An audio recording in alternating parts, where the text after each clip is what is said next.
That's the only thing I'm doing. 3.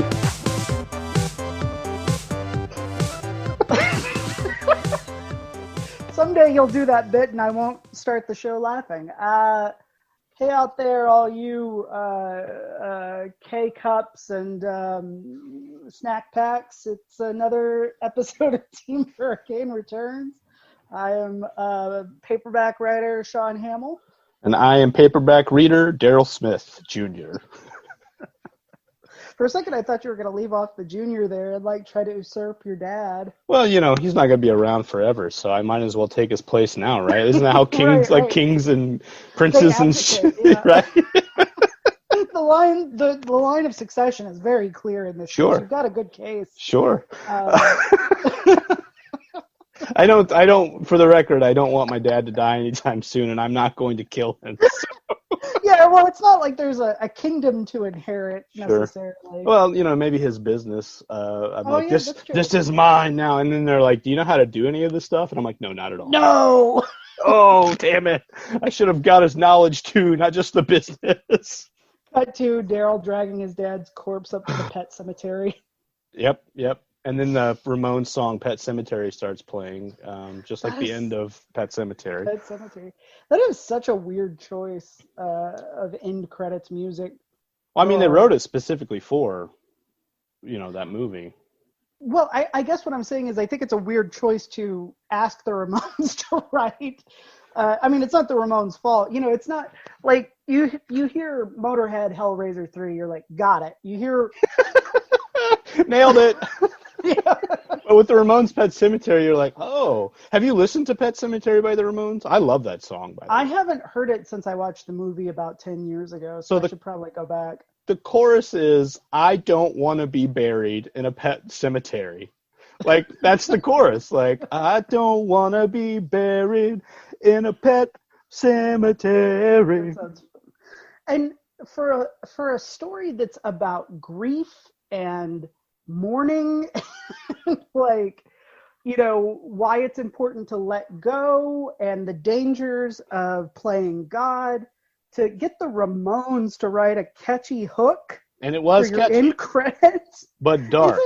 Because the movie's dark and the book is dark. Yeah, but the book is funereal in tone. And the movie is not a black comedy. It's not like a George Romero movie. No. Like, you know, like that kind of song fits perfectly. No, that movie scared me, like, as a child. It was one of the first Stephen King movies I saw. And I remember being, like, really interested in it because of the kid. I was like, oh, cool, there's a kid in this. Not knowing, as, like, a child, you know, myself, that I'm like, holy shit, like, there's some sinister shit happening here. The kid kills the fucking, the guy from the Monsters, and then both his parents. Yeah, but you're right. Like, the premise in and of itself is, don't do this. This is bad. This will end badly. You should let them go. They're dead. Yeah. Sometimes dead is better. Yes, as they said. Right. As Herman Munster said again and again and again. Speaking of Stephen King, though. Oh, yes. Someone has a paperback book out, and it's not the paperback reader. No, it is, in fact, the paperback writer. This is one of those times whenever having an actual video for the show would be great, because I could hold the book up. Like, it's here, right here. He held it up for me, for those of you that are not... it's backwards. That's weird. But it's right. It's forward for me. It's good for me. Okay. Okay, good. I don't know how Zoom works, folks. Or cameras or mirrors. What I do know is books, and I wrote a book. You do know books, and it's out on paperback now. That's right. It came out in paperback on Tuesday. It's available wherever books are sold. Well, I mean, sort of. You can get it. Yes, for sure. Exactly. Yeah, like, if your local bookstore doesn't have it in stock, it is very easy to get. It's not like you have to call my uncle in the Appalachians and have him, like, turn the printer on and, you know. Well, why did I have to do that then? Because I like. Because I don't like you, we talked about last week. Jesus Christ, what are you going to get it through your thick fucking so skull? Fucking dense, Daryl. But speaking of Stephen King, though, Yes. What happened this week that was super fucking cool? So this week, as our regular readers know, Stephen King gave the book a blurb when it came out. But on Monday, he actually tweeted about the book for the very first time. He retweeted you. Yeah, that's true. He retweeted me. I made a tweet, saying like, hey, book's out tomorrow in paperback. And he retweeted me and said, yeah, this book is pretty cool, or this book is cool, I think, or something like that. But, and suddenly my follower count kind of shot up. And I noticed that. I was like, oh, I wonder if Steven's mojo rubbed off on my buddy, and it did a little bit, and that's good. That's yeah. I'm definitely getting more interaction from people.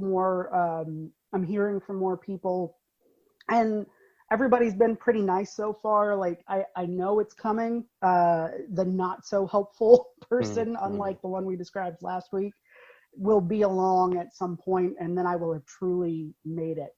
Sure. I mean, Stephen King tweeting you and then someone being vicious towards you is like the sign of making it. Exactly. Those are the two poles. Right. The ultimate pleasure and ultimate pain. It's the Hellraiser. Clearly, my head is still in the Clive Barker headspace. Yeah, Pinhead space, if you will. Yes, there it is. Not to be confused with Pinhead in Space, which is Hellraiser Bloodline. Which is a Hellraiser movie. No, that's really cool. Like, when I saw that, I was like, it was a literal double take on my phone where I was like, what? Like, what just happened? Because, as long as I've known you, which is a long time, when you started gaslighting me into being your friend. Back in 97. One of the things that, like, I noticed early on was that you had a real love for Stephen King. Like, not always had a Stephen King book, but you did often have Stephen King books that you were reading. So to make it, to a point where someone like that, someone that you admire, one of your heroes, acknowledges you and your writing, I mean, that must feel like great. Yeah, it was amazing. It was, and it was such a lovely way to sort of, because it's the last day of it being hardcover only, right, the eve of the paperback release. So it was like this lovely sort of coming full circle, because Stephen King's blurb was the first blurb that I got for the book. Even before any reviews came out. So getting that tweet like the eve of the paperback release, it just kind of felt like this beautiful like moment where life has just come full circle, and like you're exactly where you're supposed to be, and everything, God's in his heaven and all's right in the world. Yeah, I was actually working on the new book when I saw the tweet come through. Like, I usually have my phone set to do not disturb, but I guess I was checking my Spotify, I was going to change whatever I was listening to. And I had a Twitter notification, and then I saw Stephen King's name, and I was like, what is this? Yeah. And then I immediately ran downstairs and showed Becca. Like a child on Christmas morning. Yeah, I actually did run down the stairs and shove my phone in her face. Look, what happened, look what happened. Yeah, I would have done the same thing. I'm not like making fun of you here. Like, I am excited for you, and like super like proud to know that like you've done this thing that one of the greats, probably the great, acknowledged is also fucking cool, like, which if you had told me in 1997, oh yeah, this Stephen King's going to talk about this dude one day. I'm not saying I was like, no, that's not going to happen. I would just have been like, word? Stephen fucking King? The dude who wrote Pet Sematary? Where I don't want to be buried? Because I'm into the Ramones at this point. So this is my punk rock phase. I had already seen Pet Sematary, but yeah, but I assume like at that point you decided the song is the cool part of the movie. Yeah. I was like, fuck the book and fuck the movie now. I'm old and I understand the world. It's all about punk rock. No, I'm just kidding. So yeah, it was. Was it surreal? It was, yeah. I'll tell you, I didn't get any more writing done that night. Sure. And we're done here. Yeah, for today, yeah. and it's one of those things where, again, like, this is a good problem to have, but like, because of the pandemic, it's like, under any other circumstances, Becca and I would have gone out and like painted the town red or done something to celebrate, but we couldn't really like do anything. So you got a Whopper from Burger King, and that was good. Yeah, basically. I've learned, as we've established, I've gone through Stockholm syndrome with the Burger King, and he is the rightful monarch of the burger throne. He's the king. God damn it, he is the king. Fuck that clown. He's a jester. Both of those clowns. I'm talking about girl. I'm talking about that girl with red hair too. Looks like the daughter of a clown. Dave, you might want to see if something got over your fence. Because it looks just like Ronald fucking McDonald. Same shade of red. That's all I'm going to say, Dave. That's all I'm going to say. And Carl Jr., it's called Carl Jr. Where's Carl Sr., the rightful king? All right? Fuck Carl Jr. too. Also, why are they sometimes called Carl's Jr.'s and sometimes called Hardee's, and they're the same restaurant? I'm sure that we could Wikipedia this, but I feel like it might be better. Right, but it's more. I think it would be better if we don't, and we just speculate wildly. I'm going to say that Carl had 2 children. Okay.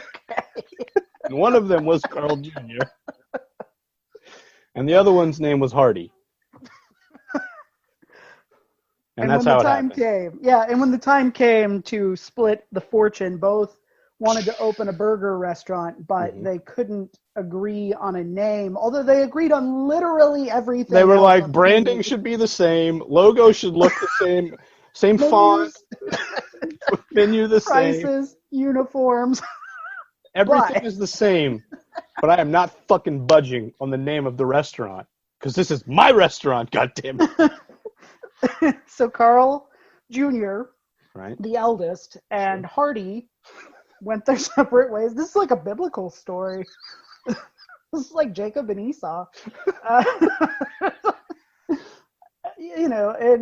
Just like Jacob and Esau, eventually, Carl Jr. Wandered into Hardy's shack one day, starving because he'd been hunting for several days, to get his beef, and traded his whole inheritance for, a double cheeseburger. And that's how Hardee's now owns Carl Jr. Yep. I was gonna say that Hardy killed Carl Jr. Just like that's also good. And kind of a throwback to another biblical story, Cain and Abel. Keeping with the Bible here, as we both very religious, right? As we both have studied it for so long. Yeah, I just assumed that Hardy killed Carl Jr. But he was like, I'll leave. And then lied name. to God about it. Sure. That's why he kept the Burger Empire. And he kept the name as an homage. Actually, I think he felt bad about it after he did. He's like, what have I done? I've murdered my only brother. And then he kept the name as a tribute. I will honor him. He didn't change the rest of his businesses. He's like, I'll just keep. Yeah, his restaurants will stay. His restaurants. My restaurants are mine, okay? Like, my murder of my brother doesn't change the fact that Hardee's was doing really good, okay? It's sort of interesting that those are I think the first 2 real narratives of the Bible, right, are the creation up through Adam and Eve is the first one, and the second one is Cain and Abel, right? And both involve people either trying to hide from or lie to God, and it's like, we didn't start off on a great foot. It's also like, did you really think this was going to pan out? The guy who created me, I think I can get one over on him. Watch this. And he was like, what have I? Hold my beer. Unborn Jesus, hold my beer. Fetus Jesus, hold my beer.